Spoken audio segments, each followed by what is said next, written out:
that they could interact with.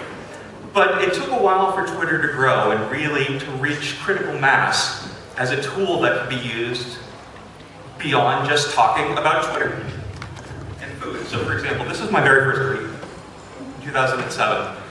Talked about food, talked about my daughter, and I didn't improve things very quickly because my second tweet, of course, is still about food. And that was the better part of 2007 for me.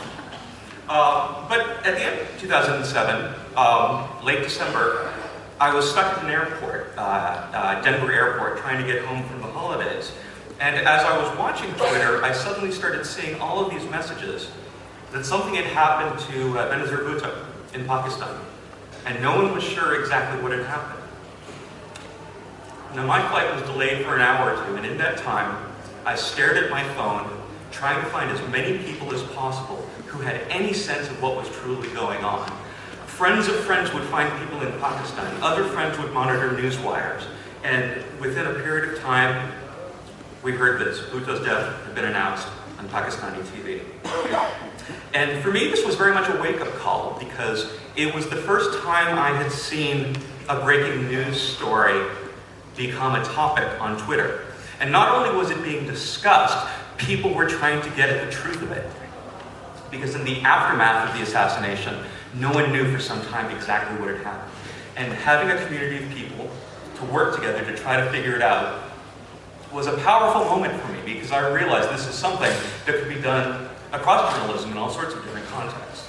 So, for example, in 2008, we thought Twitter would be an interesting way to expand the number of resources we have for fact-checking presidential debates. When US presidential candidates are running for office, they typically get on stage with each other and have some form of a debate. It's often a dueling press conference, but nonetheless, they talk for long periods of time. And so we asked people on Twitter to use a keyword, a hashtag, fact check. And every time they heard something that they didn't believe of the candidates, we asked them to find a primary source to prove it wrong. Now, of course, we got some people saying stuff like fact check Obama's an idiot, or fact check McCain's a jerk. But it's easy enough to weed through the partisan politics because within there you would have people pointing to official government reports, data from NGOs, quotes that the candidates had made in the past.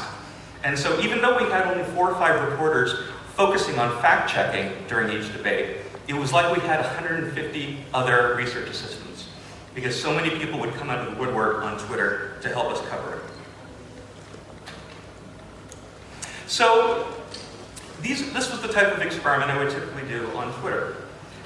But then in December, around the 20th of December, I started to see some people using the hashtag #CityBuzi.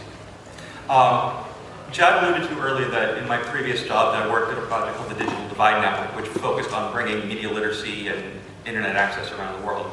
And I had the opportunity to travel to Tunisia on several occasions and got to know a number of bloggers there about 5-6 years ago.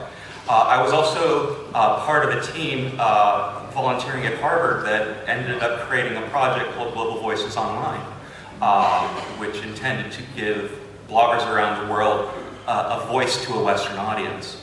And even though I hadn't worked on any of this type of stuff for many years, I still followed people on their blogs on Twitter. And it was that was how I started seeing this hashtag bubble up. People on Global Voices were talking about Tunisians anywhere.